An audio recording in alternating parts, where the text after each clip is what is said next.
Lorsque l'héritière Charlotte Ashford risque son héritage et son cœur pour un dresseur de chevaux au passé trouble, la bataille entre l'amour et l'héritage commence. Mais peut-elle protéger son avenir sans répéter le plus grand regret de sa mère? Avant de commencer l'histoire, dites-nous dans quel coin du monde vous nous suivez aujourd'hui.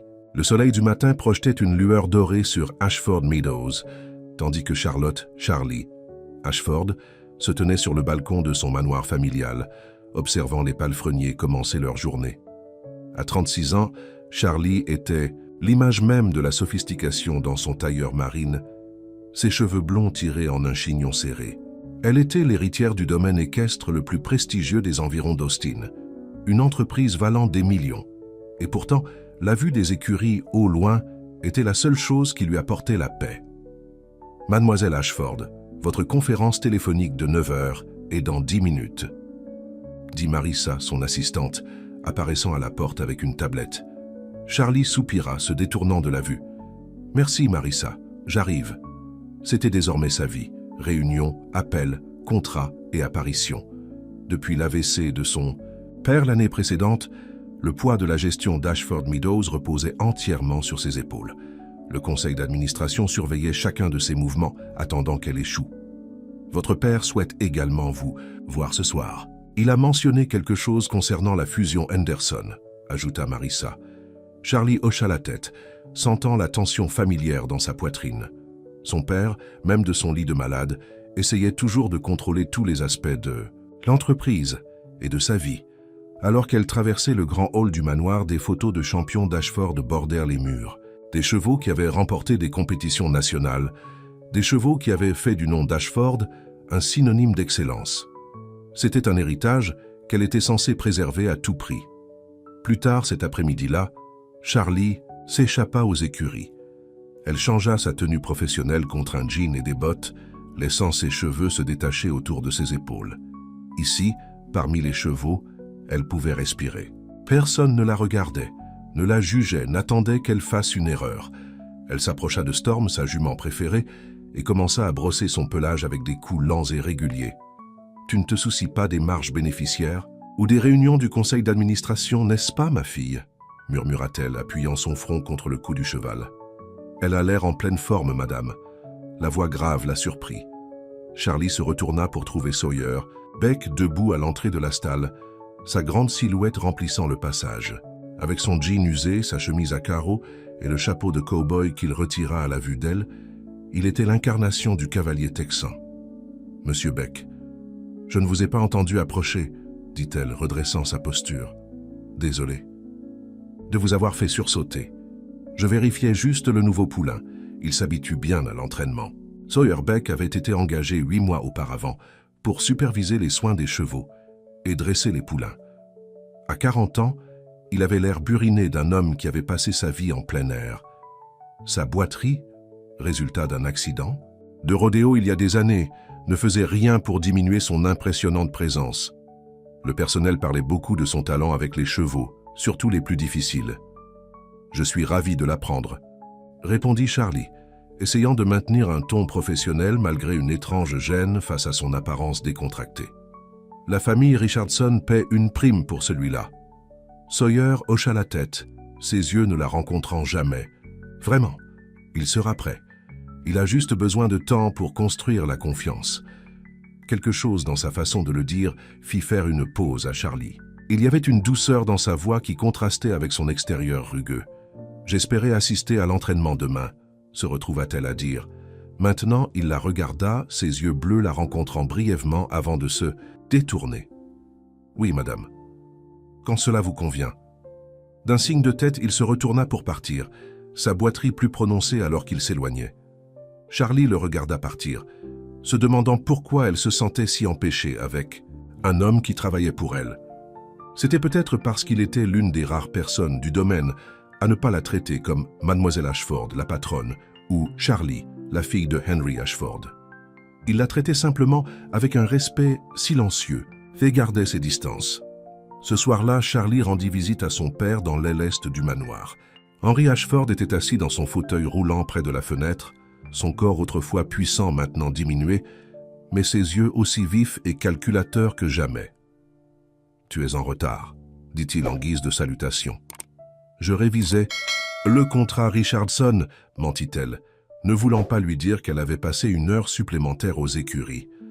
La famille Henderson a appelé aujourd'hui. Leur fils Bradford est de retour d'Europe. Ils veulent discuter de la fusion de leur propriété avec la nôtre. La voix d'Henry était pâteuse à cause de l'AVC, mais son intention était claire. Charlie sentit un nœud froid se former dans son estomac. Les Henderson essayèrent de fusionner leur domaine avec Ashford Meadows depuis des années. La fusion incluait inévitablement la suggestion que Charlie et Bradford Henderson feraient un couple approprié. « Papa, on en a déjà discuté. Les Henderson veulent nos lignées et nos clients. Une fois qu'ils les auront, ils nous évinceront complètement. Ne fais pas de drame. Bradford est un bon parti pour toi. 38 ans, Harvard Business School, connaît l'industrie. Et après cette humiliation avec James l'année dernière, tu dois reconstruire ta réputation. » La mention de ses fiançailles rompues fit rougir les joues de Charlie. Elle avait rompu avec James Whitmore 3 semaines avant le mariage, lorsqu'elle avait découvert qu'il était plus intéressé par le nom d'Ashford qu'elle-même. Les pages de la société avaient été impitoyables, la peignant comme la fille Ashford froide qui ne sait pas ce qu'elle veut. « Ma réputation va bien, » dit-elle, gardant la voix stable. « Et notre entreprise aussi. Nous n'avons pas besoin des Henderson. » La main d'Henry trembla alors qu'il lui montrait du doigt. « Tu penses tout savoir parce que tu gères les choses depuis 1 an. Mais cette ferme appartient à notre famille depuis 4 générations. Je ne te laisserai pas la ruiner avec ton entêtement. »« Je ne ruine rien, » dit Charlie, luttant pour garder son calme. « Nos bénéfices sont en hausse de 15% par rapport à l'année dernière. Le nouveau programme d'élevage, ce n'est pas seulement une question d'argent, » interrompit Henry, son visage rougissant. « Il s'agit de sécuriser notre avenir. » « Tu ne rajeunis pas, Charlotte. Qui reprendra après toi ?» Le même vieil argument. Charlie l'avait entendu 1000 fois. Son devoir de bien se marier, d'avoir des enfants qui continueraient l'héritage d'Ashford. Comme si ses propres rêves n'avaient pas d'importance. « Je dois y aller, papa. J'ai une réunion tôt demain. » Elle partit avant qu'il ne puisse dire plus, se précipitant dans le couloir avec des larmes qui lui piquaient les yeux. Le manoir, qui avait autrefois été sa maison, ressemblait maintenant à une belle prison, chaque pièce remplie d'attentes qu'elle ne pouvait ou ne voulait pas satisfaire. Dehors, l'air nocturne était frais sur son visage. Sans réfléchir, ses pieds la portèrent vers les écuries. Elles étaient calmes à cette heure-ci, la plupart du personnel étant parti pour la journée. Les sons doux des chevaux se calmant pour la nuit la saluèrent. Alors qu'elle passait devant la zone d'entraînement, elle entendit un bourdonnement doux et mélodique. Suivant le son, elle trouva Sawyer dans l'une des stalles, s'occupant du nouveau poulain. Il était assis sur un petit tabouret, brossant doucement le jeune cheval tout en fredonnant un air qu'elle ne reconnaissait pas. Charlie recula, ne voulant pas perturber la scène paisible. Mais le poulain la remarqua, les oreilles dressées, faisant tourner Sawyer. « Mademoiselle Ashford », dit-il se levant rapidement, grimaçant légèrement lorsqu'il mit du poids sur sa jambe malade. « S'il vous plaît, ne vous levez pas, » dit-elle. « Je me promenais juste. Je n'avais pas l'intention de vous interrompre. »« Vous ne m'interrompez pas. Ce petit gars était juste un peu agité ce soir. » Sawyer caressa le cou du poulain. Charlie s'approcha prudemment. « A-t-il déjà un nom ? » ?»« Pas officiellement. Je l'appelle Espoir. »« Espoir ?» Le visage buriné de Sawyer s'adoucit. Sa mère est morte en le mettant au monde. La plupart des gens pensaient qu'il ne survivrait pas à la nuit, mais il en avait décidé autrement. Il fit une pause, semblant légèrement gêné. « Ce n'est probablement pas un nom approprié pour un champion, cependant. Je trouve que c'est parfait, » dit doucement Charlie, tendant la main pour caresser le museau du poulain. Espoir est exactement ce qu'il représente. Ils restèrent un instant dans un silence confortable, observant tous deux le jeune cheval. « Vous semblez avoir un don spécial avec eux, » observa Charlie. « Surtout les plus difficiles. » Sawyer haussa les épaules. « Juste de la patience, madame. La plupart des êtres vivants veulent juste être compris. » Il hésita, puis ajouta « Si vous me le permettez, allez-vous bien? Vous semblez contrarié. » Charlie fut surprise par la question. Personne ne lui demandait jamais comment. Elle se sentait. On ne lui posait des questions que sur l'entreprise, sur son père, sur le moment où elle finirait par se calmer. « Je vais bien », dit-elle automatiquement, puis soupira. « Juste des attentes familiales, rien de nouveau. » Sawyer hocha la tête sans insister davantage. Les familles peuvent être compliquées. Avez-vous de la famille, monsieur Beck? Aussitôt, les mots sortis de sa bouche, Charlie regretta la question personnelle, mais Sawyer ne sembla pas offensé. Non, madame. Plus maintenant. J'ai perdu mes parents il y a des années. Je ne me suis jamais marié. Il sourit légèrement. Il n'y a que moi et les chevaux. Charlie ressentit un lien inattendu avec cet homme tranquille. Parfois, je pense que ce serait plus simple, admit-elle. Plus simple peut-être, mais solitaire aussi. Sa voix était si basse qu'elle l'entendit à peine. Leurs yeux se croisèrent brièvement, et Charlie sentit quelque chose changer entre eux, un moment de compréhension authentique. Le bruit d'une porte qui se fermait quelque part dans les écuries brisa le charme. « Je devrais y aller », dit Charlie, soudainement consciente de l'inappropriation de cette conversation pour les autres. « Oui, madame, bonne nuit. » Sawyer inclina son chapeau, ses yeux évitant à nouveau les siens. Charlie retourna au manoir, l'esprit rempli de pensées sur le cow-boy gentil et le réconfort inattendu qu'elle avait trouvé en sa présence. Pour la première fois depuis des mois, elle ressentait autre chose que le poids écrasant de l'obligation. Le lendemain matin, Charlie arriva à la zone d'entraînement plus tôt que nécessaire. Elle se dit que c'était pour vérifier le poulain qu'elle appelait mentalement Espoir. Mais une partie d'elle savait qu'elle espérait aussi voir Sawyer. Elle ne fut pas déçue. Il était déjà là, travaillant avec l'un des chevaux plus âgés, le guidant à travers un schéma d'entraînement complexe. Charlie se tenait à la clôture, observant sa communication silencieuse avec l'animal. La plupart des dresseurs qu'elle avait connus étaient bruyants, affirmés, faisant plier les chevaux à leur volonté. Sawyer était différent. Il bougeait avec le cheval, anticipant ses besoins, construisant la confiance grâce à une persistance douce. Quand il la remarqua, enfin, il acquiesça en signe de reconnaissance, mais continua son travail. Charlie appréciait qu'il ne s'arrête pas ou ne fasse pas de spectacle, simplement parce qu'elle regardait. « Il a l'air en pleine forme », dit-elle, lorsque Sawyer arrêta enfin le cheval près de l'endroit où elle se tenait. « On y arrive. Il est encore un peu têtu dans le virage à droite, comme son propriétaire. » Ça a dit Charlie avec un petit sourire, pensant à M. Patterson, l'homme d'affaires fortuné qui avait acheté le cheval le mois dernier. À sa grande surprise, Sawyer rit, un son chaud et riche qu'elle n'avait jamais entendu de lui auparavant.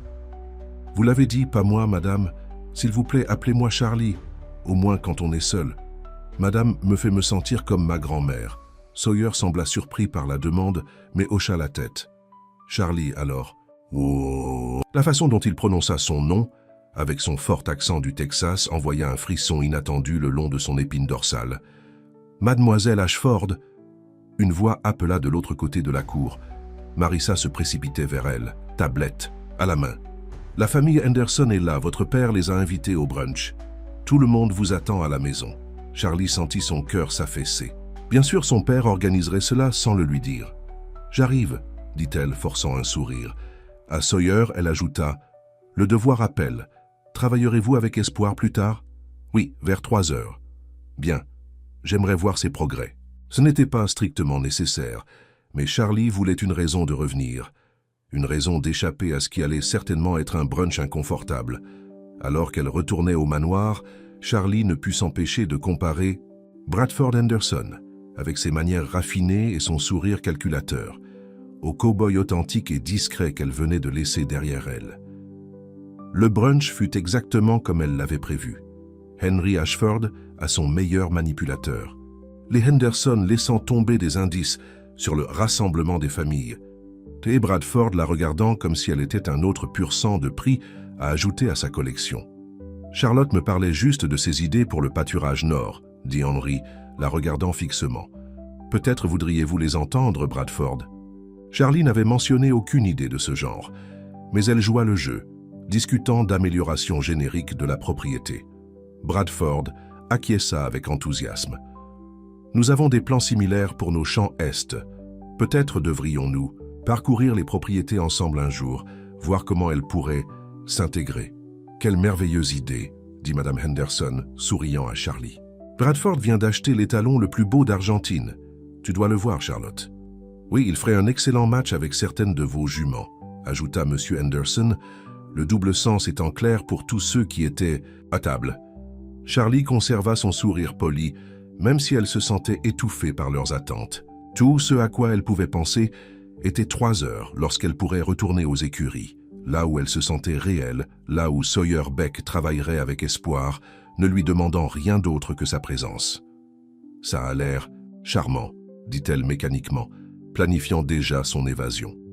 Car pour la première fois depuis des années, Charlie Ashford avait trouvé quelque chose, quelqu'un qui lui donnait envie de se libérer de la vie parfaitement organisée qui n'avait jamais vraiment été la sienne.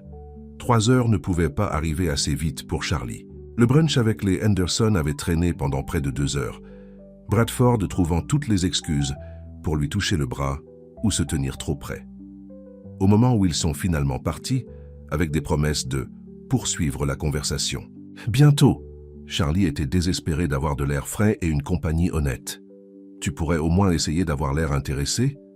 grommela Henry Ashford, alors que la voiture des Henderson disparaissait dans la longue allée.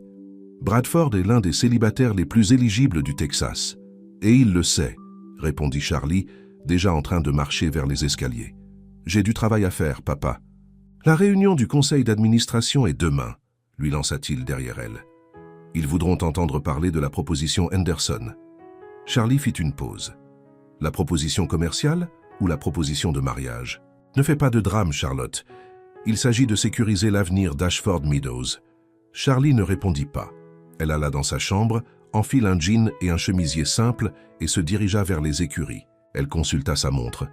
15h03. Elle espérait que Sawyer travaillait toujours avec espoir. Il le faisait. Le soleil de l'après-midi projetait une lueur dorée sur le manège d'entraînement, alors que Sawyer guidait le jeune. Poulain avec de douces caresses et des mots tendres. Le petit cheval répondait magnifiquement, suivant les indications de Sawyer sans longe, juste de la confiance. Charlie se tenait à la clôture, fasciné par la communication silencieuse entre l'homme et l'animal.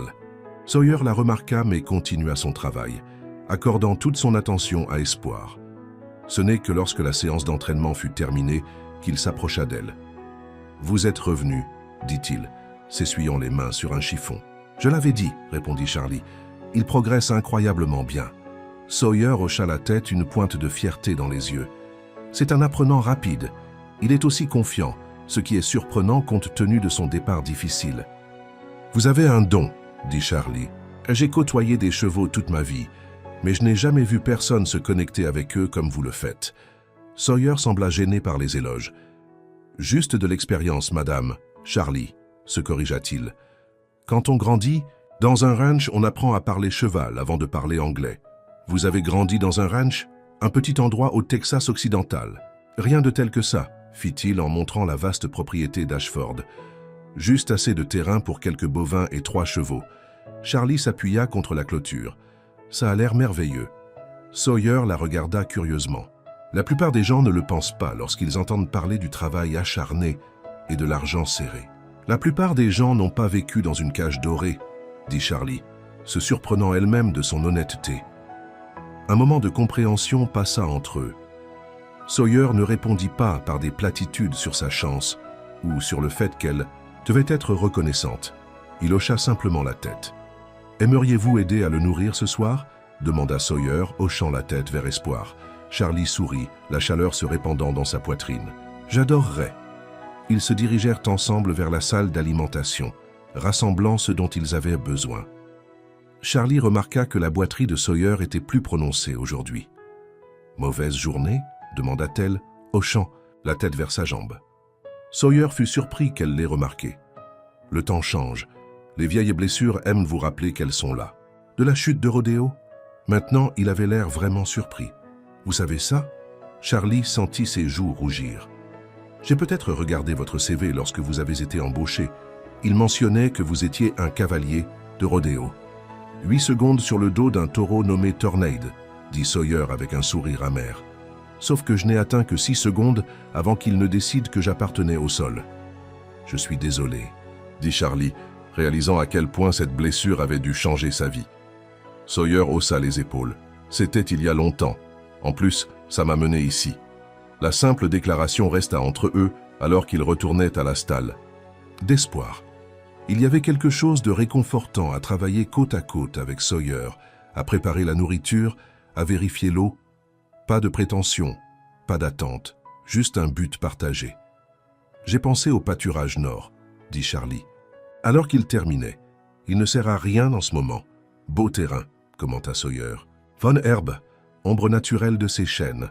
Je pensais que cela pourrait faire une bonne maison de retraite pour les chevaux plus âgés, ceux qui ont terminé leur jour de compétition, mais qui ont encore des années devant eux.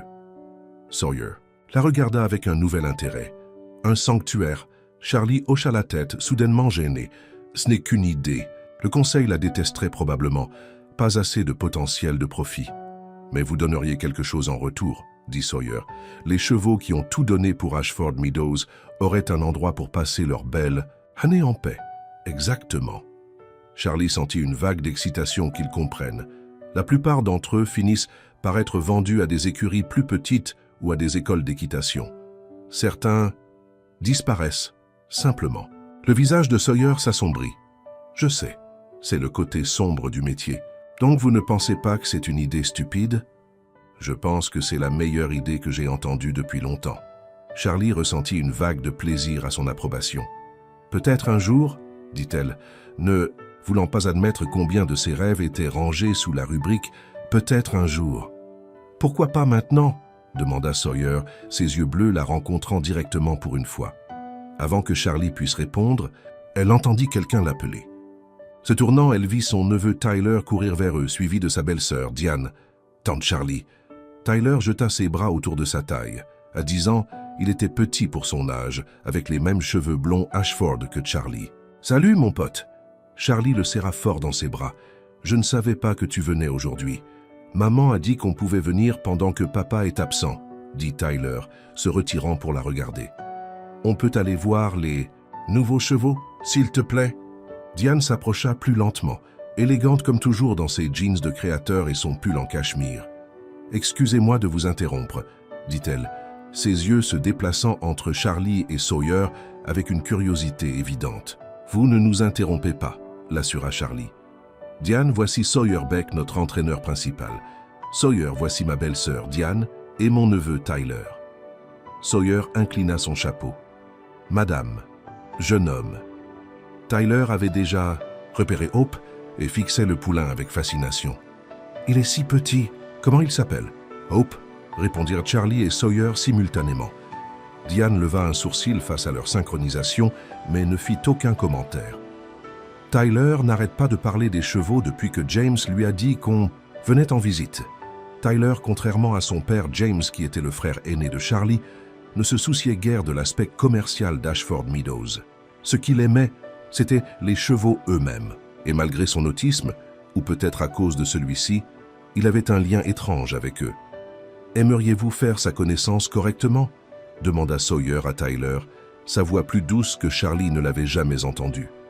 Tyler leva les yeux vers lui avec de grands yeux. « Je peux?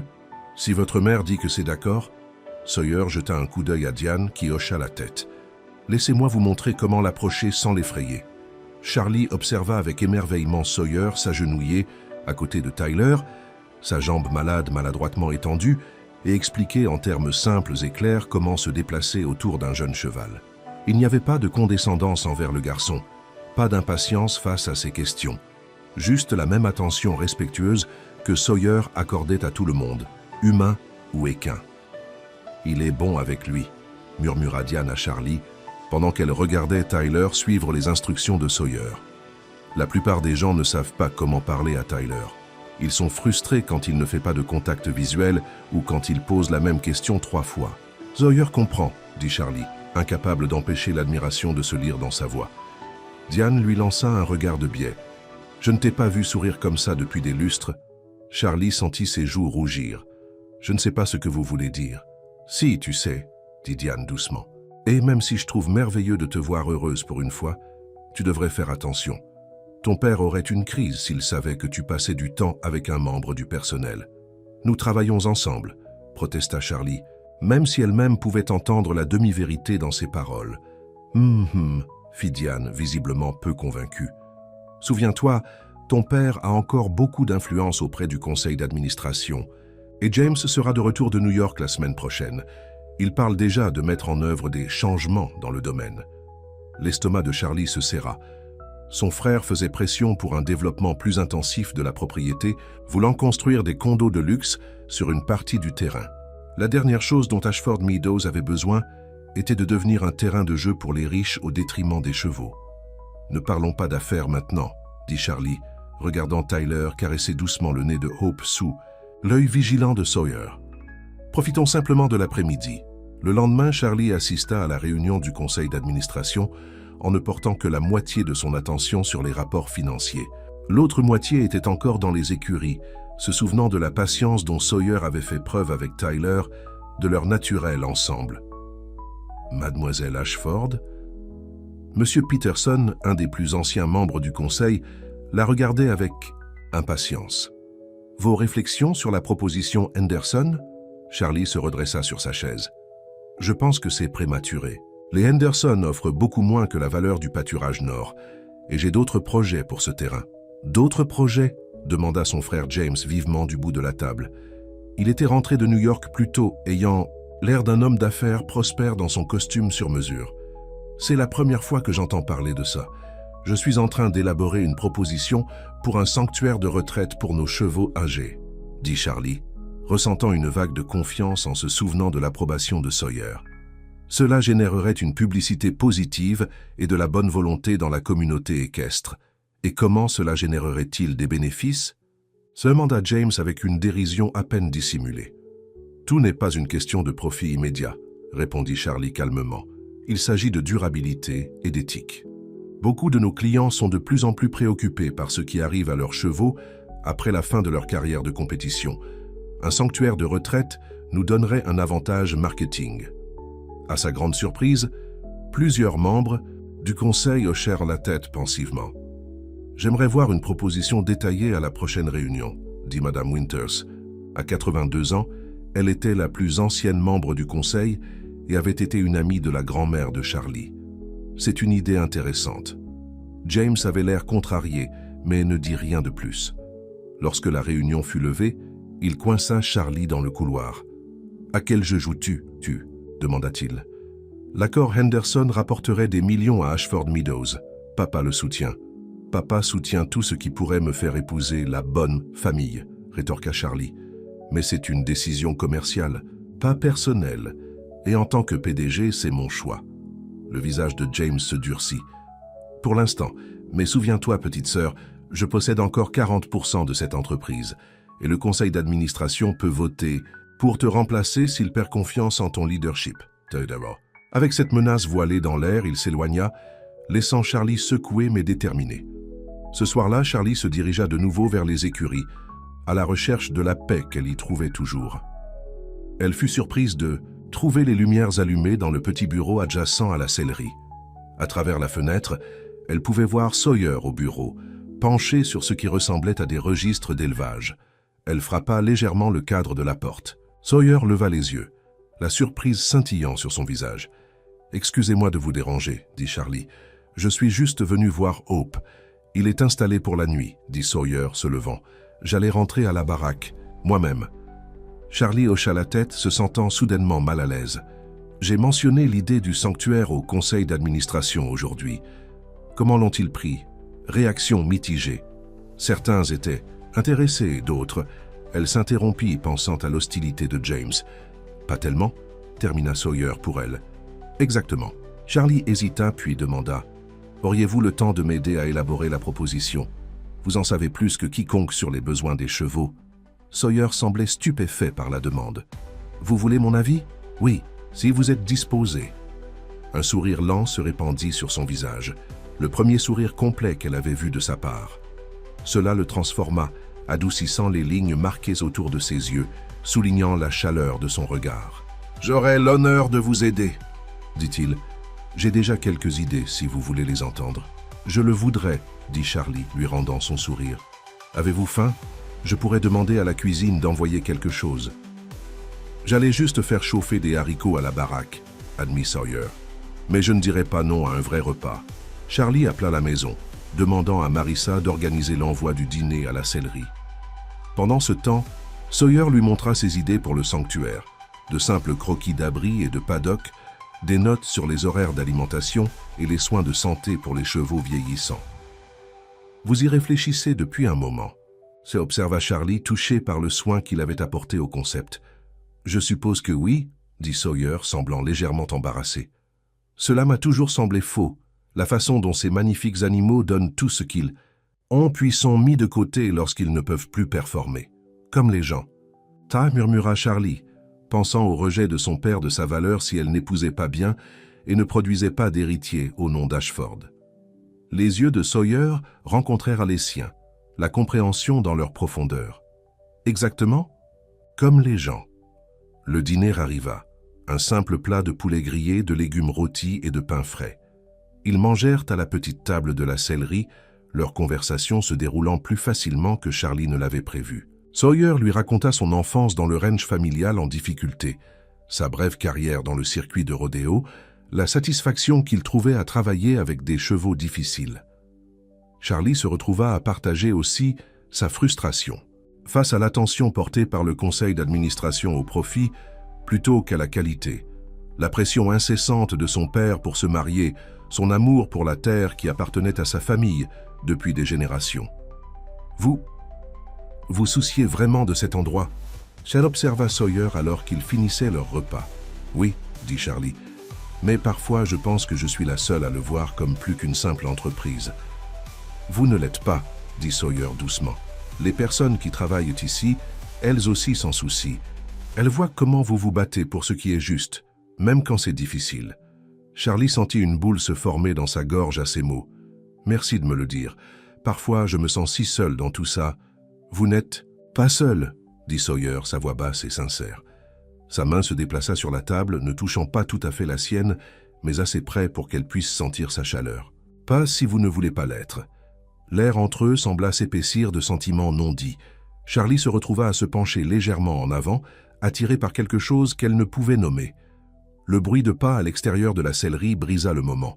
Ils se redressèrent tous les deux lorsque la porte s'ouvrit et que James entra, son expression s'assombrissant lorsqu'il prit la scène devant lui.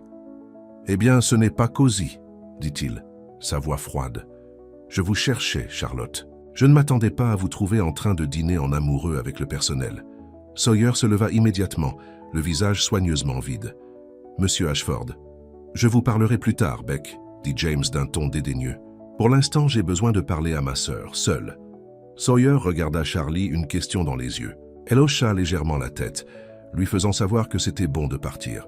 « Merci pour votre aide concernant la proposition, Monsieur Beck, » dit-elle formellement. « Nous continuerons demain. » Sawyer inclina son chapeau, ses yeux, transmettant un message silencieux de soutien avant de sortir en boitant, fermant la porte derrière lui. James attendit que les pas de Sawyer s'estompent avant de se retourner vers Charlie. « As-tu perdu la tête? Sais-tu ce que les gens diraient s'ils te voyaient comme ça? Nous travaillions sur la proposition du sanctuaire, » dit Charlie, gardant sa voix ferme malgré la colère qui montait en elle. « Sawyer a des idées précieuses. Sawyer, n'est-ce pas? » railla James. « Très familier. Papa sait que tu te rapproches d'un employé de ranch. J'ai 36 ans, James. Je n'ai pas besoin de l'approbation de papa pour savoir avec qui je travaille. » « Travailler avec? Est-ce que c'est ce que tu appelles ça? » James fit un geste vers les restes de leur dîner. « Tu es le visage d'Ashford Meadows. Ta réputation nous affecte tous. »« Ma réputation est impeccable, » lança Charlie. « À moins que tu ne comptes mettre fin à des fiançailles avec un homme qui ne me voulait que pour le nom d'Ashford. Sur moi, James connaissait sa place dans la société. » Le visage d'Henry rougissait, un signe dangereux étant donné son état de santé. « Beck est un employé, Charlotte. Un vagabond avec une jambe mauvaise et rien à offrir sauf la capacité de chuchoter aux chevaux. »« Elle est l'un des entraîneurs les plus respectés du Texas, » rétorqua Charlie. « Et il est gentil, honnête et tu tombes amoureuse de lui, » coupa Henry, sa voix soudainement plus douce mais non moins en colère. « Je le vois sur ton visage. Le même regard stupide que ta mère avait lorsqu'elle a tout jeté pour une aventure d'été. » Charlie se figea. « Qu'est-ce que vous avez dit ?» Henry détourna le regard, semblant regretter ses paroles. « Rien, ça n'a plus d'importance maintenant. »« Si ça a de l'importance, » insista Charlie, se rapprochant du fauteuil roulant de son père. « De quoi parlez-vous? Quelle aventure d'été ?» Henry resta silencieux pendant un long moment, ses mains serrant les accoudoirs de son fauteuil roulant. Enfin, il soupira lourdement. « Ta mère n'a pas toujours été la parfaite épouse Ashford dont tu te souviens, dit-il, sa voix basse.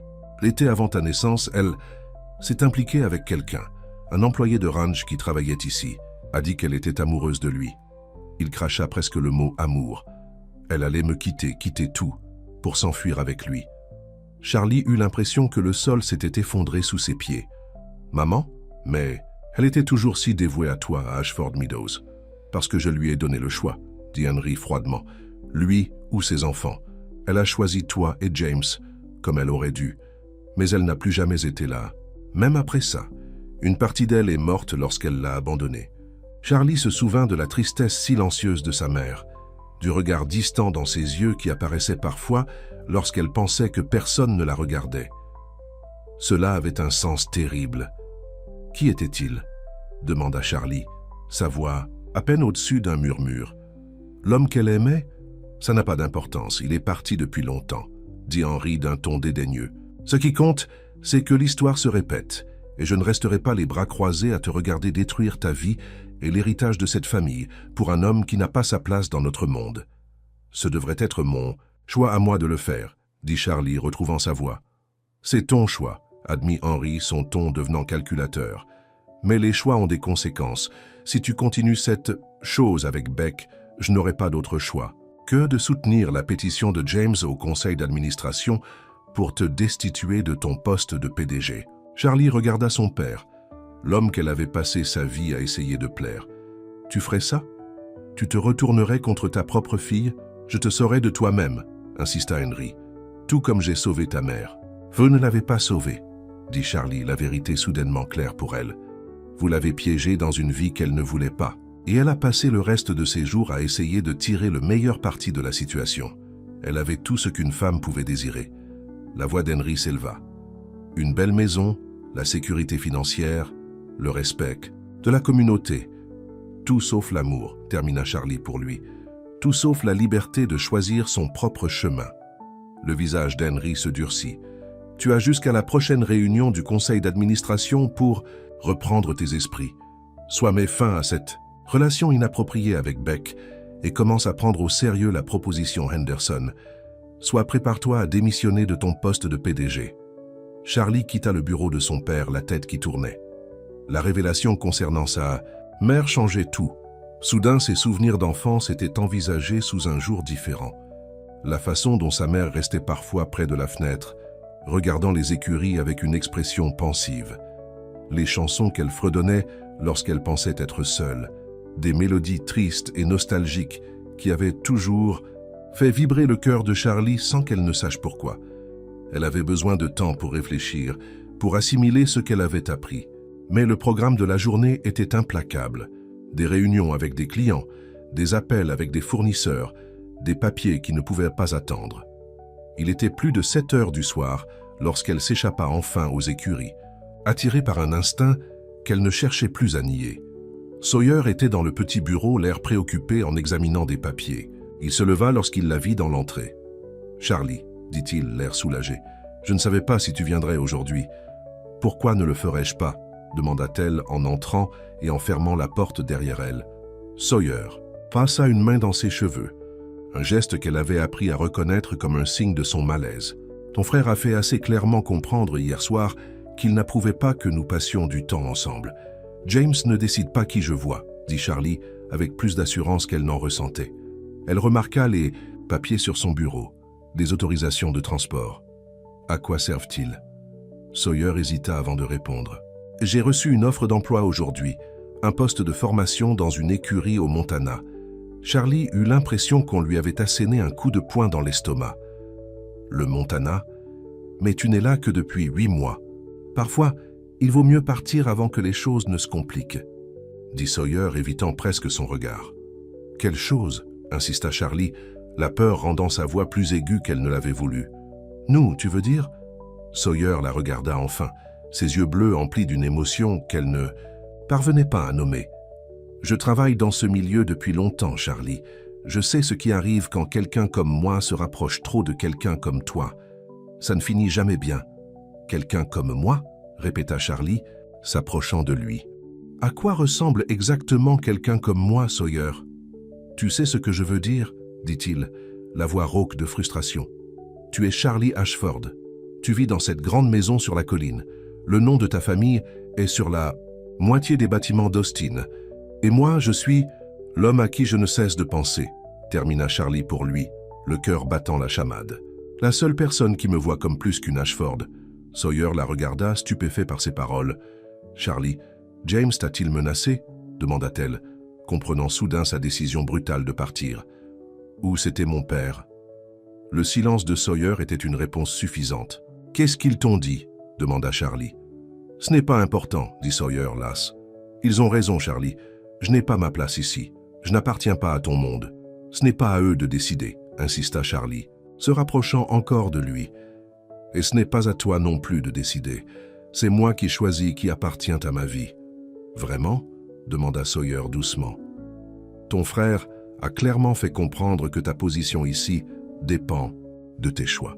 Je ne serai pas la raison pour laquelle tu perdras tout ce pour quoi tu as travaillé. Et si je ne veux pas de tout? Demanda Charlie, la voix légèrement brisée. Et si je veux juste quelque chose de vrai, quelque chose d'honnête? L'air entre eux semblait vibrer de tension. Sawyer leva la main comme pour lui toucher le visage, puis la laissa retomber à ses côtés. « Je ne peux pas t'offrir la vie que tu mérites, » dit-il, la voix basse et douloureuse. « Tu ne décides pas ce que je mérite, » répliqua Charlie, tendant la main pour prendre la sienne. « C'est mon choix aussi. » Sawyer baissa les yeux sur leurs mains jointes, puis releva les yeux vers son visage.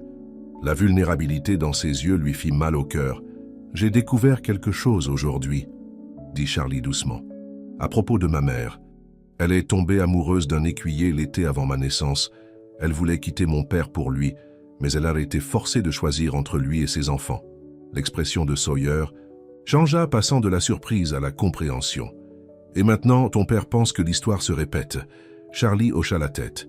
« Il menace de soutenir la candidature de James pour me destituer de mon poste de PDG si je ne mets pas fin à notre relation. » Elle rit sans humour. Ce qui est ironique, puisque nous n'avons même pas de relation à mettre fin. N'avons-nous pas? Demanda Sawyer, la voix à peine audible. Leurs yeux se rencontrèrent, et à cet instant, Charlie sut que ce qui se passait entre eux était beaucoup trop puissant pour être nié ou ignoré. Sans trop réfléchir, elle se pencha en avant et pressa ses lèvres sur les siennes. Sawyer resta immobile une fraction de seconde, puis ses bras l'entourèrent, la serrant contre lui, tandis qu'il répondait à son baiser avec une faim qui égalait la sienne. C'était comme si quelque chose qui s'était développé entre eux pendant des mois avait enfin été libéré. Lorsqu'ils se séparèrent enfin, tous deux légèrement essoufflés, Sawyer posa son front contre le sien. « Nous cherchons les ennuis, » murmura-t-il. « Peut-être que les ennuis sont exactement ce dont Ashford Meadows a besoin, » répondit Charlie avec un petit sourire. « Peut-être que c'est ce dont j'ai besoin. » Sawyer lui prit le visage dans ses mains calleuses. « Je ne veux pas être la raison pour laquelle tu perds tout. Tu ne le seras pas, » l'assura Charlie, couvrant ses mains des siennes. « J'ai un plan pour le sanctuaire. Si je peux prouver qu'il est financièrement viable, le conseil d'administration devra m'écouter. Et s'ils essaient toujours de me pousser dehors, eh bien, » elle prit une profonde inspiration. « Peut-être qu'il est temps pour moi de découvrir qui je suis sans que le nom Ashford me définisse. » La pensée était à la fois terrifiante et exaltante. Toute sa vie, Charlie avait été d'abord une Ashford et ensuite une personne. L'idée de s'éloigner de tout ce qu'elle avait jamais connu était effrayante, mais la perspective d'une vie sans Sawyer était encore plus effrayante. « Ça n'arrivera pas, » dit Sawyer, la détermination durcissant sa voix. « Nous allons rendre le plan du sanctuaire si solide qu'ils ne pourront pas l'ignorer. Je connais des gens, des entraîneurs à la retraite, des vétérinaires qui travaillent bénévolement, des sponsors qui pourraient être prêts à faire un don. Nous pouvons y arriver, Charlie. » Sa foi en elle, en eux, remplit Charlie d'une confiance qu'elle n'avait jamais ressentie auparavant. Pour la première fois, elle ne se battait pas seule. « Donc, tu ne vas pas au Montana ?»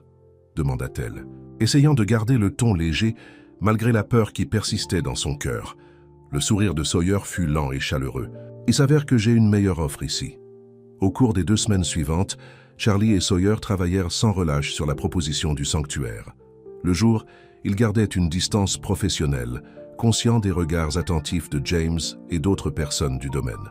Mais le soir, ils se rencontraient dans la sellerie ou dans le petit bureau de Sawyer, étudiant les plans, passant des appels à des donateurs potentiels et construisant une vision qui devenait de plus en plus réelle chaque jour qui passait. Et, parfois, lorsque le travail était terminé, ils parlaient simplement, partageant des histoires, des rêves, des peurs, apprenant à se connaître dans les heures tranquilles où le reste du monde semblait lointain.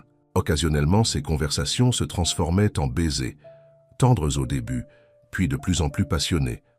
Mais Sawyer s'écartait toujours avant que les choses n'aillent trop loin, son respect pour Charlie et la précarité de leur situation le retenant. « Nous avons le temps », disait-il, déposant un dernier baiser sur son front ou sur la paume de sa main. « Lorsque les choses seront réglées, lorsque nous n'aurons plus à nous cacher. » Charlie comprenait, même si son corps protestait contre cette retenue. Il y avait trop d'enjeux, trop de regards, trop de rumeurs qui circulaient déjà parmi le personnel. Il devait faire attention, au moins jusqu'après la réunion du conseil d'administration. Mais les secrets ont une façon de s'échapper, surtout dans un endroit comme Ashford Meadows, où les murs semblaient avoir des oreilles et où le personnel remarquait tout. Ce fut Tyler qui, par inadvertance, fit éclater la situation. Il passait plus de temps au domaine, attiré par son amour des chevaux et son lien croissant avec Sawyer, qui trouvait toujours du temps pour le garçon malgré leur emploi du temps chargé. Un après-midi, Tyler accourut dans le bureau d'Henry, où Charlie examinait la proposition finale du sanctuaire avec son père. Tante Charlie. Sawyer dit que Hope est prête pour une vraie promenade. Il dit que je peux monter dessus si tu viens aussi. L'enthousiasme du garçon était palpable. Les yeux d'Henry se plissèrent à la manière décontractée dont Tyler parlait de Sawyer. « Tu passes beaucoup de temps avec M. Beck, n'est-ce pas, Charlotte ?» Tyler, ignorant la tension, continua avec enthousiasme. « Sawyer m'apprend tout sur les chevaux, et il m'a parlé de l'endroit spécial qu'il construit avec tante Charlie pour que les vieux chevaux vivent. Il dit que ça va être la plus belle partie d'Ashford Meadows. » Charlie vit l'expression de son père s'assombrir. « Tyler, chérie, pourquoi ne vas-tu pas dire à ta mère où tu es? Je te rejoindrai aux écuries dans quelques minutes. » Une fois Tyler parti, Henry se tourna vers Charlie, la colère évidente dans chaque trait de son visage. « Donc ça continue, malgré mon avertissement. Et maintenant, tu as impliqué Tyler dans cette relation inappropriée? Il n'y a rien d'inapproprié à ce que Tyler apprenne de l'un des meilleurs dresseurs de chevaux du Texas, » dit Charlie calmement. « Et oui, Sawyer m'aide pour le sanctuaire. Son expertise est inestimable. Est-ce tout ce qu'il fournit? De l'expertise ?» La voix d'Henry dégoulinant d'insinuations. Charlie sentit ses joues rougir, mais elle garda la voix ferme. « La proposition du sanctuaire est prête pour la réunion du conseil d'administration de demain. Je pense que vous constaterez qu'elle répond à toutes vos préoccupations concernant la viabilité financière. » La réunion du conseil d'administration a été avancée, dit Henry froidement. James a convoqué une session extraordinaire pour cet après-midi. Ils se réunissent à 3 heures. Charlie sentit son cœur s'affaisser. « Quoi? Pourquoi je n'ai pas été informé? Je suis la PDG. » « Parce que le premier point à l'ordre du jour est un vote sur votre direction, » dit Henry. « James a rassemblé suffisamment de soutien pour contester votre position. Il présente sa vision d'Ashford Meadows, y compris la fusion Henderson et le développement de condos de luxe sur le pâturage nord. »« C'est ma proposition, » protesta Charlie désignant le gros dossier dans ses mains. « Vous ne pouvez pas simplement décider de mon avenir sans me donner la chance de présenter mon plan. »« Tu as eu ta chance, » dit Henry, écartant sa chaise. « Tu as choisi de la gaspiller sur une romance d'été, tout comme ta mère. La réunion du conseil d'administration est à 3 heures. Je te suggère de te préparer au résultat. » Charlie avait l'impression que le sol se dérobait sous ses pieds. 8 membres du conseil d'administration, dont Henry et James, votèrent sur son avenir. Elle avait besoin de 5 voix pour maintenir sa position. Madame Winters la soutiendrait, elle en était certaine. Monsieur Peterson le ferait probablement aussi. Mais les autres, ils avaient toujours été plus alignés sur la vision traditionnelle de son père pour Ashford Meadows. Elle se précipita hors du bureau de son père, ayant besoin de trouver Sawyer, de lui dire ce qui se passait. Mais en arrivant dans le hall principal, elle s'arrêta net à la vue qui l'accueillit. Bradford Henderson se tenait dans l'entrée, en pleine conversation avec James. Les 2 hommes se retournèrent pour la regarder alors qu'elle s'approchait. James avec un sourire narquois, Bradford avec la confiance arrogante d'un homme qui pensait avoir déjà gagné. « Charlotte, La salua Bradford, faisant un pas en avant pour prendre sa main avant qu'elle ne puisse protester. « Tu es ravissante comme toujours. J'espère que tu ne me reprocheras pas de passer. » James a pensé qu'il serait bon que j'assiste à la réunion du conseil d'administration aujourd'hui. Charlie retira sa main de la sienne, luttant pour garder son calme. « Et pourquoi cela serait-il nécessaire, monsieur Henderson ?»« Bradford, corrigea-t-il avec un sourire entraîné. Et étant, donné que nos familles sont sur le point d'une fusion importante, à la fois personnelle et professionnelle, cela semblait approprié. » Charlie regarda James, la fureur grandissant en elle. « Fusion personnelle, c'est comme ça que vous appelez ça maintenant ?» Le sourire de James ne vacilla pas.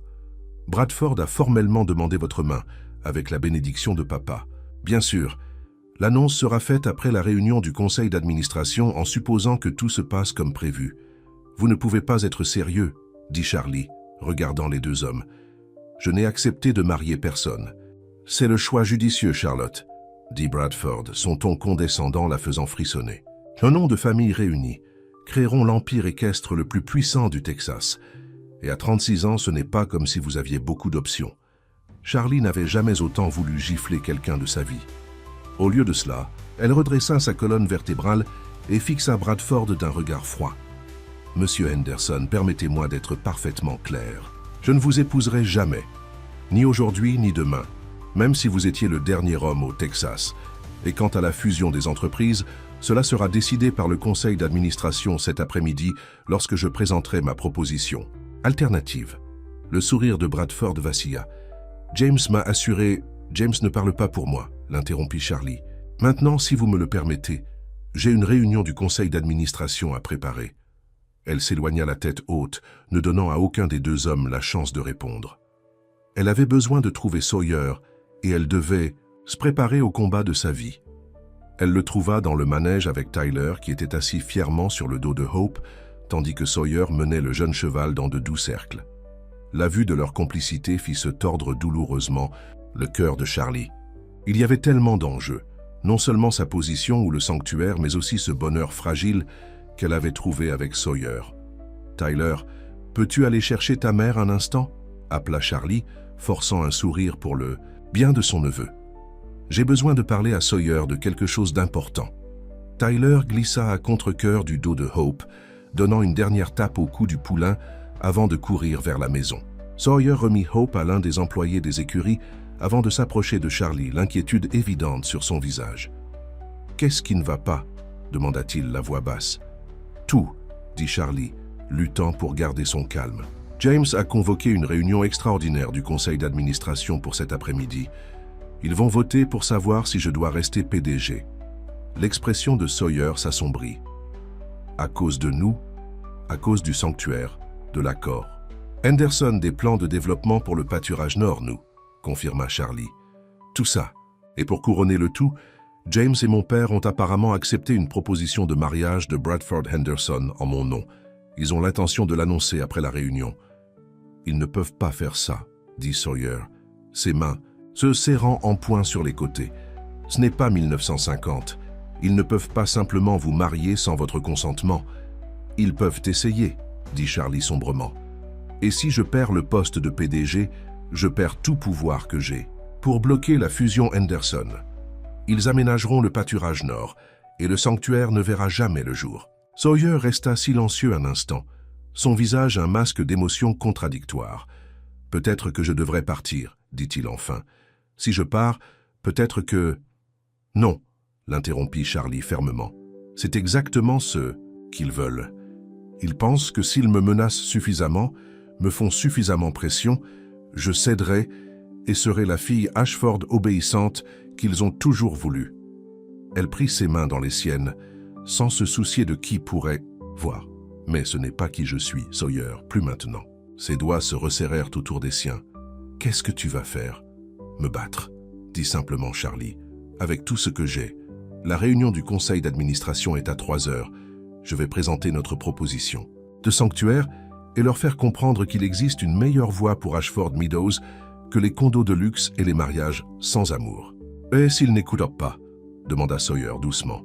Charlie prit une profonde inspiration. « Alors je m'en vais. Du poste de PDG, d'Ashford Meadows, de tout ça. »« Charlie, non !» protesta Sawyer. « C'est ton héritage, ton droit. » « Dénès, peut-être, acquiesça Charlie. « Mais que vaut un héritage si je dois sacrifier mon propre bonheur pour le préserver? Ma mère a fait ce choix, et cela a brisé quelque chose en elle. Je ne ferai pas la même erreur. » Sawyer la prit dans ses bras, la serrant fort comme s'il pouvait la protéger de ce qui allait arriver. « Quoi qu'il arrive dans cette salle, de réunion je suis là, promit-il. Nous allons trouver une solution ensemble. » Pendant un instant, Charlie se laissa pencher sur sa force, trouvant du réconfort dans le rythme régulier de son cœur contre sa joue. Puis elle se retira, la détermination remplaçant la peur dans ses yeux. « Je dois me préparer, dit-elle. Me retrouveras-tu après la réunion? Quoi qu'il arrive, des chevaux sauvages ne pourraient pas m'en empêcher, t'a promis Sawyer, lui déposant un baiser sur le front. Alors que Charlie retournait vers la maison, sa proposition de sanctuaire serrée contre sa poitrine, elle ressentit un étrange sentiment de calme qui s'installait en elle. Pour la première fois de sa vie, elle se battait non seulement pour Ashford Meadows, mais pour elle-même, pour la chance de vivre une vie qui lui était vraiment propre.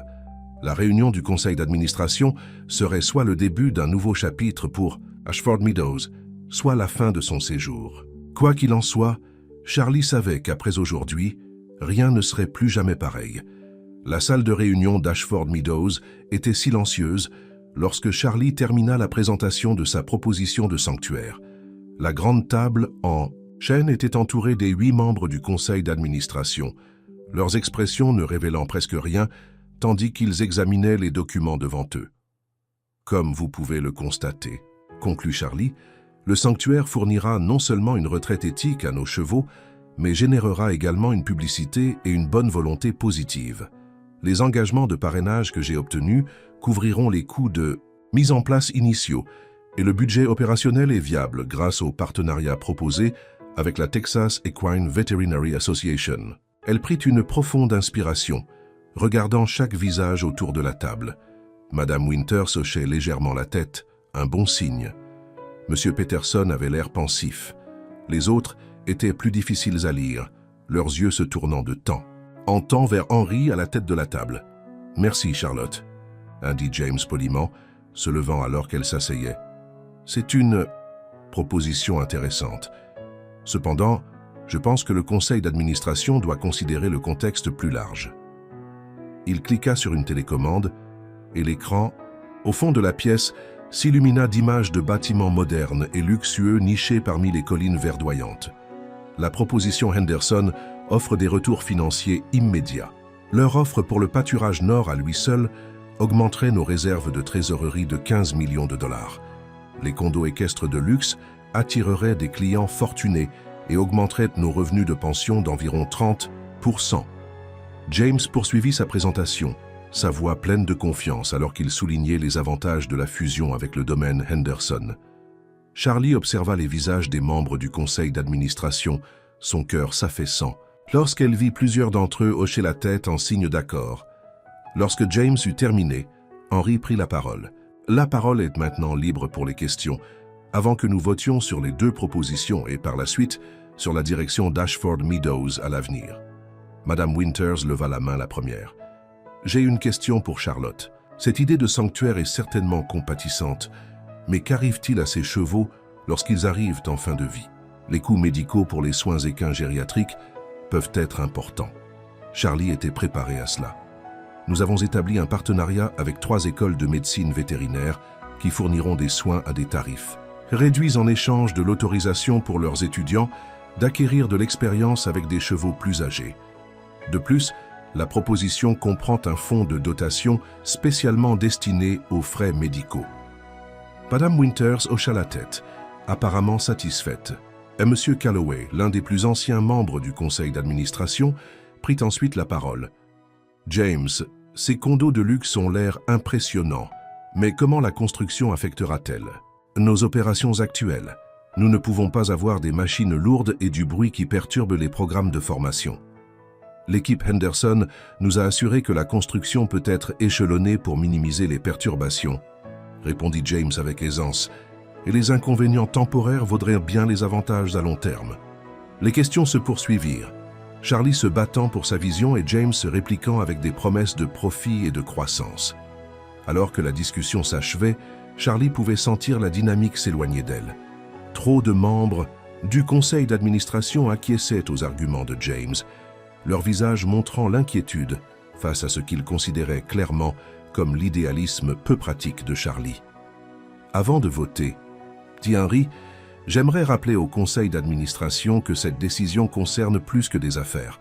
Il s'agit de l'héritage d'Ashford Meadows. Pendant 4 générations, ce domaine a figuré parmi les plus prestigieux du Texas. La fusion Henderson assurerait cette position pour les générations à venir. Il n'avait pas besoin de mentionner la fusion personnelle, le mariage prévu entre Charlie et Bradford. Tout le monde dans la salle savait que cela faisait partie du package. « Si je peux ajouter une dernière chose, » dit Charlie, se relevant de son siège. Elle n'avait pas prévu cet appel final, mais les mots venaient de quelque part au plus profond d'elle. Mon arrière-grand-père a fondé Ashford Meadows parce qu'il aimait les chevaux, non seulement comme des actifs commerciaux, mais comme des partenaires, comme des créatures dignes de respect et de soins. Le sanctuaire honore cette vision originale. Il dit qu'à Ashford Meadows, nous accordons de l'importance à plus que le simple résultat net. Nous nous souvenons pourquoi nous avons commencé à faire cela au départ. Elle regarda directement son père en continuant. « Je comprends l'attrait de la proposition Henderson, c'est sûr, c'est rentable. Mais cela transforme Ashford Meadows en un simple aménagement de luxe. Est-ce vraiment l'héritage que nous voulons laisser ?» Le visage d'Henry resta impassible, mais quelque chose brilla dans ses yeux. Un instant d'incertitude, peut-être, même de regret. « Merci, Charlotte, » dit-il doucement. « Passons au vote. » Charlie s'assit, les mains tremblant légèrement sous la table. C'était ça, le moment qui déciderait de son avenir et de l'avenir d'Ashford Meadows. « Tous ceux qui sont en faveur de la proposition de développement Henderson, » dit Henry. 4 mains se levèrent immédiatement. James, Henry et 2 membres du conseil d'administration connus pour leur approche commerciale conservatrice. Tous ceux qui sont en faveur de la proposition du sanctuaire. La main de Madame Winters se leva sans hésitation. Monsieur Peterson suivit plus lentement. Charlie retint sa respiration tandis que la main de Monsieur Calloway hésitait, puis finalement se leva. 3 voix pour chaque proposition. Tout dépendait de Madame Henderson, la plus jeune membre du conseil d'administration, qui était restée silencieuse tout au long de la réunion. « Madame Henderson ?» demanda Henry. « Votre vote ?» La femme semblait mal à l'aise, ses yeux allant et venant entre Henry et Charlie. « Je ne suis sûr qu'aucune des propositions ne réponde pleinement aux besoins d'Ashford Meadows. Vous devez voter, pour l'une ou l'autre, » insista Henry. Madame Henderson prit une profonde inspiration. « Dans ce cas, je vote pour la proposition du sanctuaire, mais à condition que nous étudions également des versions réduites du projet résidentiel pour d'autres parties de la propriété. » Charlie ressentit une vague de soulagement. 4 voix pour sa proposition, c'était une égalité. Visage d'Henry s'assombrit. En cas d'égalité, en tant que président du conseil, je donne la voix décisive. Je vote pour la proposition Henderson. Charlie eut l'impression que tout l'air avait été aspiré de la pièce. Après tout, elle avait perdu. Maintenant, pour la question du leadership, continua Henry la voix dure. Compte tenu du soutien du conseil au projet Henderson, je propose que nous envisagions une nouvelle direction pour Ashford Meadows. Quelqu'un de plus en phase avec cette vision. Je soutiens la motion, dit rapidement James. Attendez, interrompit Madame Winters, la voix aiguë malgré ses 82 ans. Le vote a été à égalité, Henry. Cela ne constitue guère un mandat clair pour le changement, et votre vote décisif est à peine impartial, étant donné que c'est le poste de votre fille qui est en jeu.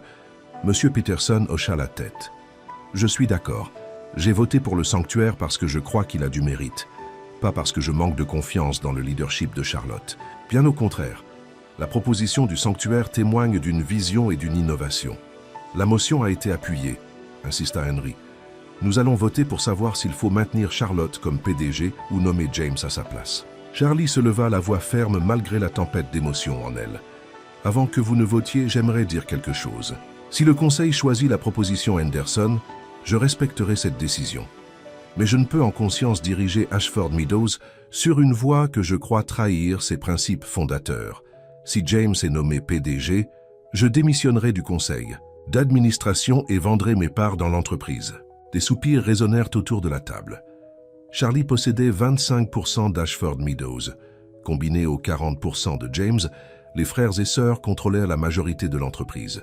Si Charlie vendait ses parts, surtout à un acheteur extérieur, cela pourrait déstabiliser toute l'opération.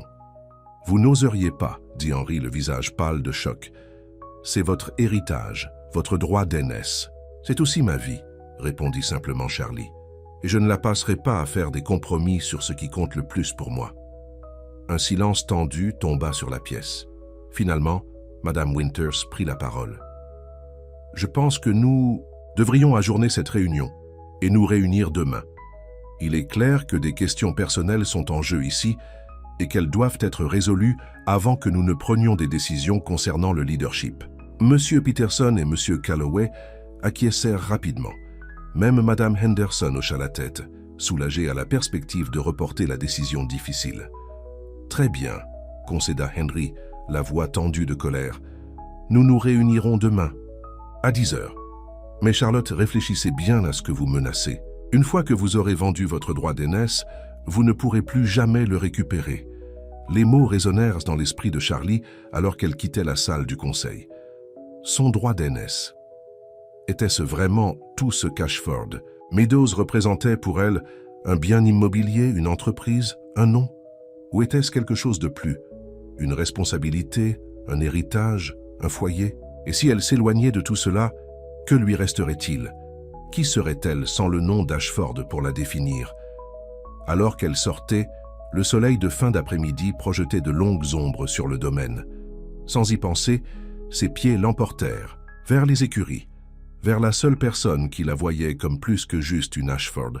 Sawyer attendait dans le petit bureau, le visage crispé d'inquiétude à son entrée. « Comment ça s'est passé ?»« C'est une égalité, » dit Charlie, s'affaissant sur une chaise. « Mon père a donné la voix décisive pour la proposition Henderson. Ils veulent voter pour me remplacer par James, mais la réunion a été ajournée à demain. » Sawyer s'agenouilla devant sa chaise, prenant ses mains dans les siennes. « Je suis désolé, Charlie. Je sais combien le sanctuaire compte pour toi. Je leur ai dit que je vendrais mes parts s'ils nommaient James. »« PDG, » avoua Charlie. « J'ai menacé de tout quitter. Le ferais-tu vraiment ?» demanda Sawyer doucement. Charlie le regarda dans les yeux, trouvant de la force dans leurs profondeurs bleues et fermes. « Oui, je le ferai, parce que j'ai réalisé quelque chose aujourd'hui, Sawyer. Ashford Meadows n'est pas seulement de la terre, des chevaux et de l'argent. C'est une vision qui a commencé avec mon arrière-grand-père et que j'essaie d'honorer à ma manière. Si le Conseil ne partage pas cette vision, alors il est peut-être temps pour moi de construire quelque chose de nouveau. » L'expression de Sawyer était un mélange d'admiration et d'inquiétude. « Que ferais-tu? Où irais-tu » Charlie n'avait pas pensé si loin, mais en regardant Sawyer, une sensation de clarté l'envahit. « Je ne sais pas exactement, mais j'ai des économies et avec mon expérience, je pourrais démarrer quelque chose de plus petit, quelque chose de fidèle à ce en quoi je crois. » Elle fit une pause, rassemblant son courage. « La question est, viendrais-tu avec moi ?» Les mots restèrent suspendus dans l'air entre eux. Charlie retint sa respiration, soudain effrayé d'avoir trop demandé, d'avoir agi trop vite. La réponse de Sawyer fut de la prendre dans ses bras, ses lèvres trouvant les siennes dans un baiser qui ne laissait aucun doute sur ses sentiments. Quand ils se séparèrent enfin, il appuya son front contre le sien. « Où que tu ailles, j'y vais. Ce n'est même pas une question. » Charlie sentit des larmes piquer ses yeux, non pas de tristesse, mais du soulagement accablant de trouver enfin quelqu'un qui la choisissait, elle seule, non pas le nom ou la fortune d'Ashford. « Je n'ai peut-être rien à t'offrir à part moi-même, » murmura-t-elle. « C'est tout ce que j'ai jamais voulu. » Et répondit Sawyer, la voix rauque d'émotion. Ils étaient tellement absorbés l'un par l'autre qu'aucun d'eux n'entendit la porte s'ouvrir jusqu'à ce qu'une voix se fasse entendre derrière eux. Ils sautèrent pour trouver Henry Ashford sur le seuil, son fauteuil roulant encadré par le soleil couchant. « Papa, » dit Charlie se plaçant instinctivement entre son père et Sawyer, « que fais-tu ici ?» Le visage d'Henry était impénétrable alors qu'il s'avançait dans le petit bureau. « Je suis venu voir par moi-même, » dit-il doucement. « Voir quoi ?» demanda Charlie, le menton relevé avec défi. « Si c'était réel, » répondit Henry, la surprenant. « Si ce que tu ressens pour lui est réel, ou si c'est juste de la rébellion contre moi, contre la vie que j'ai planifiée pour toi. » Charlie sentit la présence ferme de Sawyer derrière elle. lui donnant de la force. « C'est réel, papa. Plus réel que tout ce que j'ai jamais ressenti. » Les yeux d'Henry se tournèrent vers Sawyer. « Et toi, que veux-tu de ma fille? Son argent? Son poste ?» Sawyer rencontra le regard de l'homme plus âgé sans broncher. « Monsieur, avec tout le respect que je vous dois, je ne veux rien de Charlie sauf son bonheur.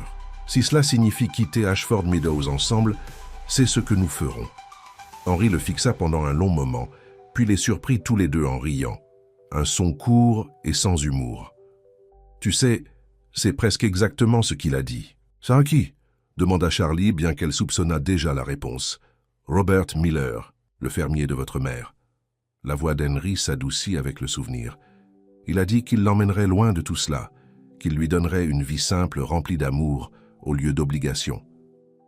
Charlie sentit un frisson la parcourir au « Non. Qu'est-il arrivé à lui ?» Henry soupira lourdement. « Il est parti après que votre mère ait choisi de rester. Il est allé dans le Wyoming, j'ai entendu dire. Il a commencé un petit ranch à lui. » Il fit une pause, les yeux lointains. Elle avait l'habitude de le suivre, tu sais. Elle lisait des articles sur ses chevaux dans les magazines d'élevage, suivant son succès de loin. C'était la seule chose que je n'ai jamais pu lui enlever, ses souvenirs de lui. Charlie avait l'impression que le sol se déplaçait sous ses pieds. Le regrettait-elle de rester avec toi? Henry resta silencieux si longtemps que Charlie pensa qu'il ne répondrait peut-être pas. Quand il parla enfin, sa voix était à peine plus qu'un murmure. Elle ne l'a jamais dit, mais parfois je la surprenais à regarder James et toi avec tant d'amour, puis ses yeux devenaient si tristes. Je pense qu'elle a fait le seul choix avec lequel elle pouvait vivre, mais cela a brisé quelque chose en elle qui ne s'est jamais vraiment guéri. Il leva les yeux vers Charlie, les yeux soudain clairs et perçants. « Est-ce ce que tu veux, Charlotte? Une vie de ce qui aurait pu être et de regrets silencieux? » « Non, » dit fermement Charlie. « C'est pourquoi je choisis différemment. Je choisis l'amour ôter le but, pas l'un ou l'autre. » Henry hocha lentement la tête, comme s'il prenait une décision. « Le projet Henderson aura lieu, dit-il. Le conseil a parlé et j'ai donné mon vote, mais, hésita-t-il, peut-être qu'il y a place à un compromis. » Charlie ressentit une lueur d'espoir. Quel genre de compromis? Le pâturage nord fait 30 acres. Le plan Henderson prévoit de tout développer. Mais que se passerait-il si nous réservions 10 acres pour votre sanctuaire? Commencez petit, prouvez le concept. Si cela fonctionne aussi bien que vous le croyez, nous pourrons peut-être l'agrandir à l'avenir. Charlie pouvait à peine croire ce qu'elle entendait. « Vous êtes sérieux? Je ne promets rien, prévint Henry. Le conseil devrait approuver le plan modifié.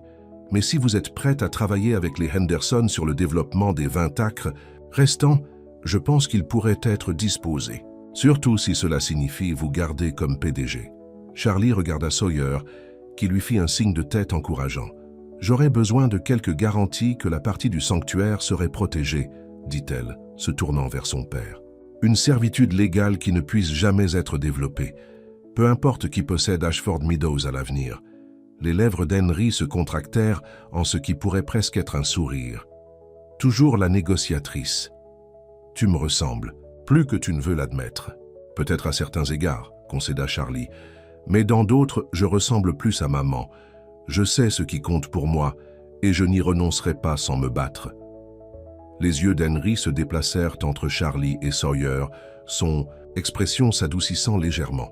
« Non, je vois que tu ne le feras pas. » Il soupira lourdement. « Si votre monsieur Beck vous rend vraiment heureuse, alors je ne me mettrai pas sur votre chemin. » Charlie sentit des larmes lui piquer les yeux. Ce n'était pas une acceptation totale, pas encore, mais c'était un début. « Merci, papa. » Henry se redressa dans son fauteuil roulant, son moment de vulnérabilité passé. « Ne me remercie pas encore. Vous devrez encore convaincre le conseil et les Henderson d'accepter le plan modifié. Et quant à Bradford, je m'occuperai de Bradford, » dit fermement Charlie. « Je n'ai jamais accepté de l'épouser, et je ne le ferai jamais. » « Les Henderson n'aimeront pas ça, » avertit Henry. « Alors ils devront décider ce qui compte le plus pour eux, une alliance matrimoniale ou une affaire qui leur rapportera toujours des millions, » répondit Charlie. « Et ils doivent savoir que s'ils essayent de me faire pression, je suis pleinement préparé à partir et à emporter mes parts avec moi. » Henry l'étudia pendant un long moment, puis hocha la tête. « Tu as changé, Charlotte. Il y a en toi une force que je n'avais jamais vue auparavant. » Charlie lança un regard à Sawyer, le cœur plein. « J'ai toujours été forte, papa. J'avais juste besoin de quelqu'un qui voyait cette force, au lieu d'essayer de la contrôler. » Henry se racla la gorge, visiblement mal à l'aise, face au tournant émotionnel de la conversation. « Oui, eh bien, je parlerai à James de la proposition modifiée ce soir. Nous la présenterons au conseil demain. » Il commença à se diriger vers la porte, puis s'arrêta. « Monsieur Beck ?»« Oui, monsieur, » répondit Sawyer. « Si tu fais du mal à ma fille, tous les chevaux du Texas ne pourront pas courir assez vite pour te sauver. » dit Henry, la voix faussement douce. Les lèvres de Sawyer se contractèrent. « Compris, monsieur. » Après le départ d'Henry, Charlie s'effondra contre Sawyer, les émotions la submergeant enfin. « Je n'arrive pas à croire que cela vient. »« C'est de se produire, » murmura-t-elle contre sa poitrine. « Votre père vous aime, » dit Sawyer, lui caressant les cheveux, à sa manière compliquée. « Je pense qu'il aimait aussi ma mère, » répondit Charlie. Il n'a jamais compris que l'amour ne consiste pas à posséder. Il s'agit de laisser quelqu'un être qui il est vraiment. Sawyer releva son visage vers le sien. « Et qui es-tu vraiment, Charlie Ashford ?» Elle sourit, la réponse venant facilement maintenant. « Je suis une femme qui aime les chevaux et la terre sur laquelle ils courent.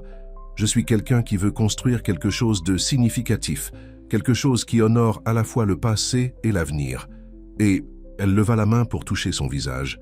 « Je suis quelqu'un qui tombe amoureuse d'un cow-boy, qui me voit tel que je suis vraiment. C'est une coïncidence, » murmura Sawyer, la serrant plus fort, « parce que je suis un cow-boy qui est déjà tombé amoureux d'une femme forte et belle, qui se bat pour ce en quoi elle croit. » Leurs lèvres se rencontrèrent dans un baiser qui ressemblait à une promesse, non seulement pour l'instant, mais pour tous les jours à venir. Le lendemain matin, Charlie se tenait nerveusement devant le conseil, présentant la proposition modifiée. À sa grande surprise, James ne s'opposa pas. Qu'Henry l'ait convaincu ou qu'il ait simplement réalisé qu'il ne pouvait pas gagner contre la menace de Charlie de vendre ses parts, il resta silencieux pendant qu'elle exposait le compromis. Le vote fut unanime en faveur du plan modifié, et pour que Charlie continue comme PDG. Même Bradford Henderson, invité à entendre la nouvelle proposition, admit à contre-cœur que cela pouvait fonctionner, bien que ses yeux soient froids lorsqu'ils se posèrent sur Charlie. Elle savait qu'il ne lui pardonnerait pas facilement son refus, mais c'était une bataille pour un autre jour. Alors que la réunion était ajournée, Madame Winters attrapa le bras de Charlie. « Votre mère serait fière, » dit doucement la femme, plus âgée. « Elle a toujours espéré que vous trouveriez votre propre chemin. » Charlie sentit une boule se former dans sa gorge. « Le saviez-vous, à propos d'elle et de Robert Miller ?» Madame Winters hocha la tête. « J'étais son amie, avant d'être membre du conseil. J'ai vu ce que lui avoir abandonné lui a coûté. » Elle serra la main de Charlie. « Ne faites pas la même erreur. Certaines choses valent la peine de se battre, même quand c'est difficile. »« Je sais, » dit Charlie, regardant par la fenêtre vers les écuries, où Sawyer attendrait d'entendre les nouvelles. « J'ai bien appris cette leçon. 6 mois plus tard, le sanctuaire a accueilli ses premiers résidents, 3 sauteurs d'obstacles à la retraite et un champion de dressage âgé dont le propriétaire ne pouvait supporter l'idée de le vendre. Les abris simples mais élégants, conçus par Sawyer, étaient un mélange parfait de fonction et de confort, avec des paddocks spacieux où les chevaux pouvaient se déplacer librement. Charlie se tenait à la clôture, regardant Sawyer travailler avec l'un des plus vieux hongres, ses mains douces sur les muscles vieillis du cheval. Hup, maintenant presque adulte, paissait paisiblement à proximité, symbole de tous ceux pour quoi ils avaient lutté et gagné. Pas une mauvaise vue, commenta Diane, rejoignant Charlie à la clôture. Les chevaux sont magnifiques aussi. Charlie rit, ne se donnant pas la peine de prétendre qu'elle n'avait pas admiré Sawyer. Tout se met en place mieux que je ne l'espérais. Tyler est tellement excité par le programme d'été, dit Diane. Il ne cesse de parler d'aider avec les chevaux retraités. Le programme éducatif avait été l'idée de Sawyer, inviter des enfants comme Tyler à apprendre les soins aux chevaux grâce à l'interaction avec les retraités doux. Il s'avérait déjà être l'un des aspects les plus populaires du sanctuaire. « Il a un don avec eux, » dit Charlie. Sawyer dit qu'il pourrait faire un bon entraîneur un jour. « En parlant de cadeaux, » dit Diane distraitement. « Avez-vous fixé une date ?» Charlie regarda la simple bague en diamant à son doigt, encore assez neuve pour qu'elle se surprenne parfois à la regarder avec émerveillement. Sawyer avait fait sa demande en mariage il y a 3 semaines, lors d'une promenade au clair de lune à travers les champs du sanctuaire. C'était parfait, juste tous les deux, les chevaux et un avenir plein de promesses s'étendant devant eux. « Au printemps prochain, » répondit Charlie, « quand les bleuets seront en fleurs. Nous aurons la cérémonie ici même au sanctuaire. Henry sera furieux que vous ne vous mariiez pas dans la maison principale, » prédit Diane. Charlie sourit. En fait, c'est lui qui a suggéré le sanctuaire. Il a dit que c'était là que nous nous sommes rencontrés, donc ça devrait être là que nous commençons notre vie ensemble. Diane sembla surprise. Il a vraiment changé, n'est-ce pas? Lentement, acquiesça Charlie. Je pense que me voir heureuse a aidé. Et le don de Sawyer avec les chevaux a gagné son respect, même s'il ne l'admettra jamais à haute voix. Le développement sur le reste du pâturage nord était en cours, bien que Charlie ait insisté sur des pratiques de construction durable et une conception qui fonctionne avec le paysage naturel plutôt que contre lui. Ce n'était pas le résultat qu'elle avait initialement envisagé, mais le compromis avait apporté des avantages inattendus, y compris un accord contractuel selon lequel un pourcentage des bénéfices serait directement destiné à l'entretien et à l'expansion éventuelle du sanctuaire. Comme si elle devinait ses pensées, Sawyer leva les yeux et croisa son regard de l'autre côté du paddock. Son sourire lui faisait toujours battre le cœur, même après tous ces mois. Il dit quelque chose au palefrenier qui travaillait avec à lui, puis vint là où Charlie et Diane se tenaient. « Mesdames », les salua-t-il relevant son chapeau. Sa boiterie était moins prononcée ces jours-ci, le résultat d'un nouveau programme de thérapie que Charlie avait insisté pour qu'il essaie. « Que pensez-vous des progrès du vieux Thunder? Il a l'air d'un cheval différent, » dit Diane sincèrement. Le hongre autrefois déprimé tenait maintenant la tête haute, son pelage brillant de santé. « Il avait juste besoin que quelqu'un croie en lui à nouveau, » dit Sawyer, ses yeux rencontrant ceux de Charlie. Diane jeta un coup d'œil entre eux et sourit. « Je pense que je vais aller chercher Tyler. Il voulait me montrer comment il apprend à ce poney miniature à s'incliner. » Alors qu'elle s'éloignait, Sawyer s'appuya contre la clôture à côté de Charlie, son bras frôlant le sien. « J'ai reçu un appel de la ferme Morgan dans le Kentucky, » dit-il. « Ils mettent 3 de leurs vieilles juments à la retraite. Ils ont demandé si nous aurions de la place pour elles. Déjà, nous ne sommes ouverts que depuis 6 mois et nous sommes presque à pleine capacité, » dit Charlie, à la fois préoccupée et satisfaite du succès du sanctuaire. « Il pourrait falloir penser à cette expansion plus tôt que prévu, » suggéra Sawyer. Charlie hocha la tête pensivement.